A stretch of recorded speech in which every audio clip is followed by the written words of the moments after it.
माँ की मार्मिक कहानी। हेलो माँ, मैं मोनू बोल रहा हूँ। कैसी हो माँ? मैं ठीक हूँ बेटे।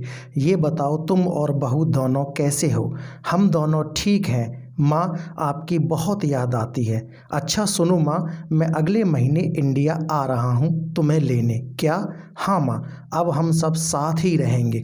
प्रीति कह रही थी माँ को अमेरिका ले आओ, वहाँ अकेली बहुत परेशान हो रही होंगी। हेलो, सुन रही हो माँ? हाँ हाँ बेटे। बूढ़ी आंखों से खुशी की अश्रुधारा बह निकली। बेटे और बहू का प्यार नस नस में दौड़ने लगा।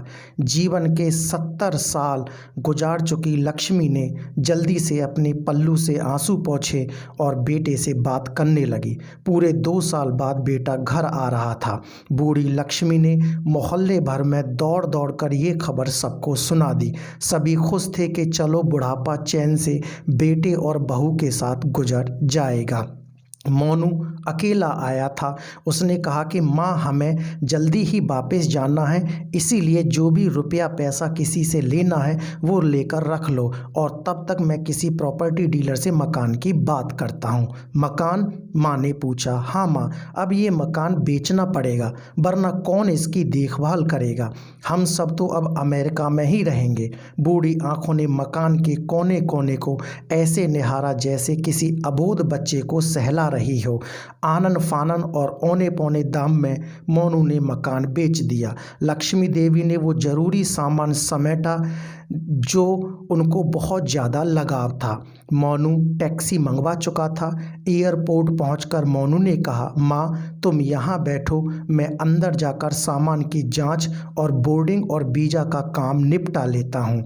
ठीक है बेटे। लक्ष्मी देवी वहीं पास की बेंच पर बैठ गईं। काफ़ी समय बीत चुका था। बाहर बैठी लक्ष्मी देवी बार बार उस दरवाजे की तरफ देख रही थीं जिसमें मोनू गया था, लेकिन अभी तक बाहर नहीं आया। शायद अंदर बहुत भीड़ होगी, सोचकर बूढ़ी आंखें फिर से टकटकी लगाए देखने लगती। अंधेरा हो चुका था। एयरपोर्ट के बाहर गहमा गहमी कम हो चुकी थी। माँ जी, किससे मिलना है? एक कर्मचारी ने वृद्धा से पूछा। मेरा बेटा अंदर गया था टिकट लेने, वो मुझे अमेरिका लेकर जा रहा है, लक्ष्मी देवी ने घबराकर कहा। लेकिन अंदर तो कोई पैसेंजर नहीं है। अमेरिका जाने वाली फ़्लाइट तो दोपहर में ही चली गई। क्या नाम था आपके बेटे का? कर्मचारी ने सवाल किया। मोनू। लक्ष्मी के चेहरे पे चिंता की लकीरें उभर आईं।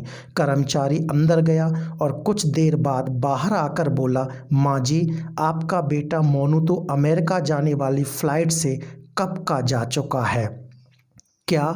वृद्धा की आंखों से आंसुओं का सैलाब फूट पड़ा।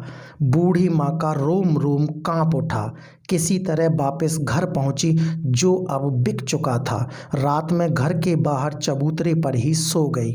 सुबह हुई तो दयालु मकान मालिक ने एक कमरा रहने को दे दिया। पति की पेंशन से घर का किराया और खाने का काम चलने लगा। समय गुजरने लगा। एक दिन मकान मालिक ने वृद्धा से पूछा, माँ जी, क्यों नहीं आप अपने किसी रिश्तेदार के यहाँ चली जाएं? अब आपकी उम्र भी बहुत हो गई, अकेले कब तक रह पाएंगी? हाँ, चली तो जाऊं, लेकिन कल को मेरा बेटा आया तो यहाँ फिर कौन उसका ख्याल रखेगा? माँ की आंखों से आंसू बहने लगे। विनम्र निवेदन, माँ बाप का दिल कभी मत दुखाना। इस कहानी से शिक्षा मिलती है कि इस दुनिया में माँ से बड़ा कोई नहीं। Thank you so much.